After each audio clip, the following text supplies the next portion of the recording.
Bismillah ar-Rahman ar-Rahim. Wassalatu wassalamu ala Rasulullah Muhammad sallallahu alayhi wasallam. Welcome back, my dear students, and today we are going to start a new class. This is Unit 2, Lesson 4, and in order for you to get ready and to follow me well, I'd like you to open your students' books to page 26. Page 26 of your students' books. So let's get started.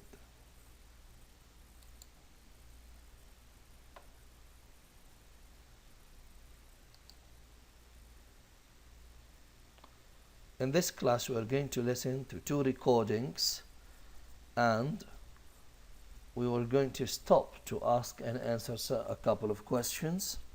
So, here we go. Pages 26 and 27. 8. Reading. Crime puzzles.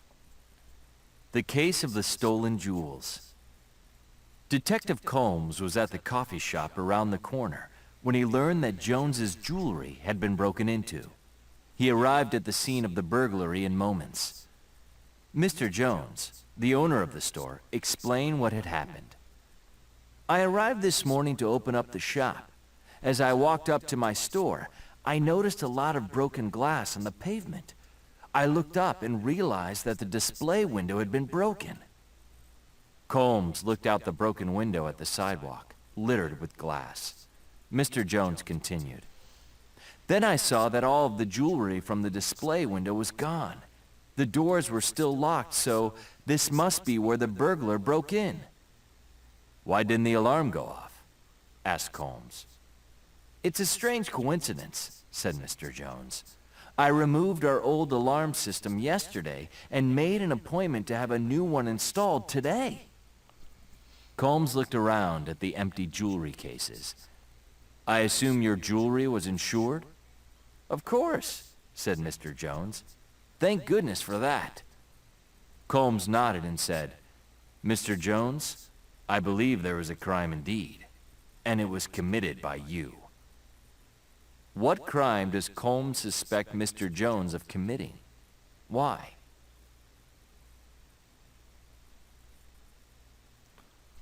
Okay, gentlemen, my students, can I ask you now some questions? All right. First of all, what kind of crime happened in this recording? Is it a murder? What kind of crime is it? Exactly, it's a burglary. A burglary. Okay. Right. Another question. What strange coincidence did the owner of the jewelry shop talk about? What strange coincidence did the owner of the jewelry shop talk about? You are right there. Amazing. Wonderful. Yes. The strange coincidence is that the man removed the old alarm system just yesterday, okay, and asked to have a new one installed today.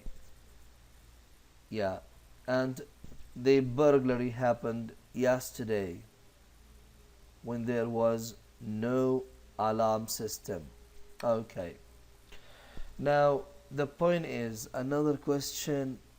Are you ready for another question? Okay.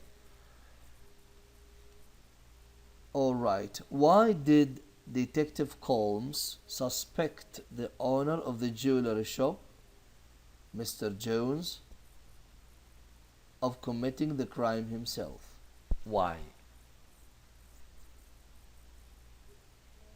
If we gather the lines of the crime, we can say the man disordered, the man cancelled the alarm system. This is number one. Another thing is the man broke the window from inside so that the glass letter was there outside, not inside. Okay, and of course you know that such jewelry are insured with lots of money, so we can say that the man wanted to get the insurance money. Don't you think it? Okay, thank you, that's right. Now let's move to another recording and another crime. The case of the bowling alley murder. The Center Street bowling alley, the oldest bowling alley in the city, closed at midnight. At 4 a.m., the janitor found a terrible sight.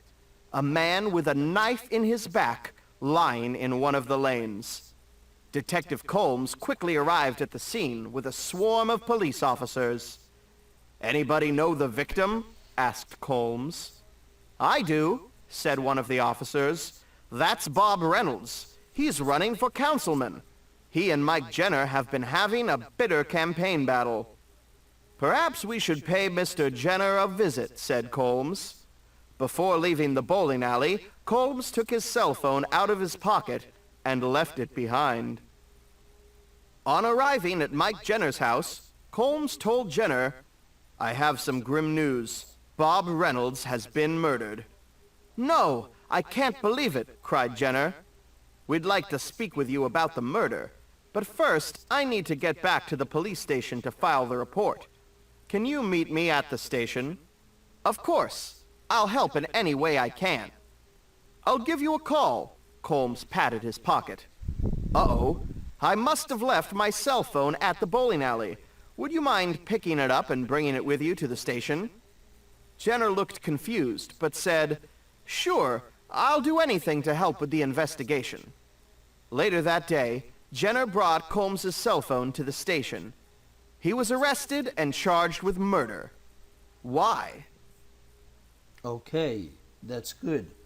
Now, what was the man's name? What was the man who was murdered?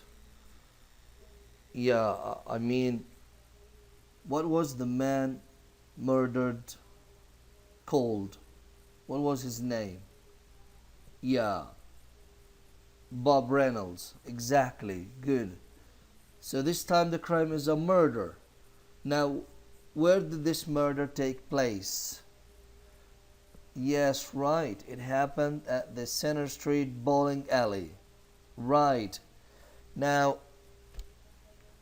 how did they discover the murderer? What was the man, the detective, like? The detective, Mr. Combs. How do you like him? Yes, he was a very intelligent guy. What intelligent act did he do to find out about the murderer?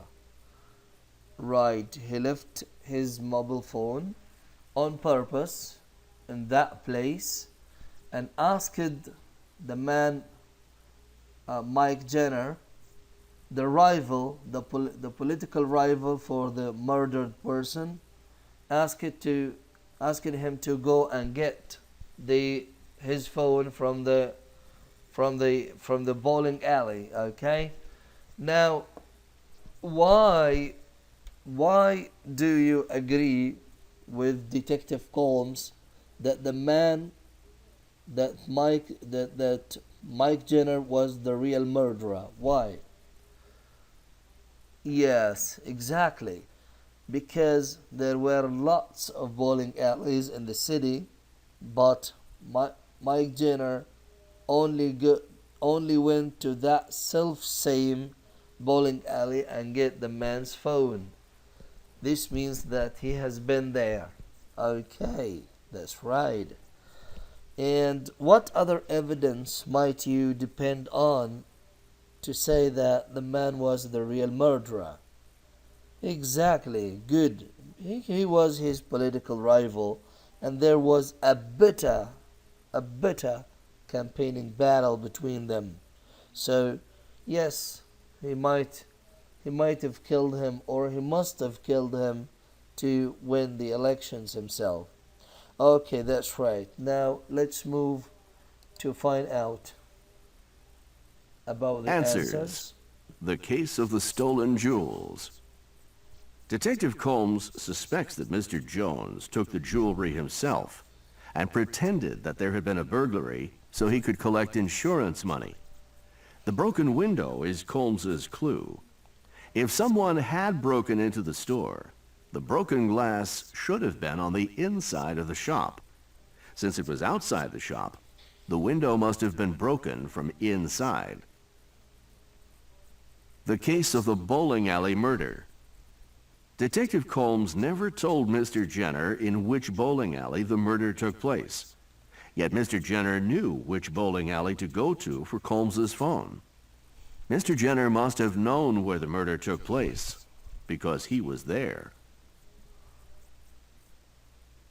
Very intelligent. Okay. Now, what do you think of these answers, these questions, rather, the true-false questions? Detective Combs was at the police station when he heard about the robbery. The broken glass was inside the store. The Center Street bowling alley is the only bowling alley in the city.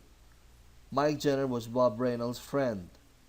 Combs left his cell phone at the bowling alley on purpose. That is, intentionally. What do you think? Think it over. Yes, you are right there. All of the sentences are false except for the last one. Combs left his cell phone at the bowling alley on purpose, intentionally, to seize the suspect. Right, exactly. Now, this exercise, the speaking activity, talk about the characteristics of a good detective. Work in pairs or groups. Write your ideas in the organizer below. Use the organizer to discuss in groups or in class. Crimes that a detective investigates and characteristics needed to solve crimes. What do you think?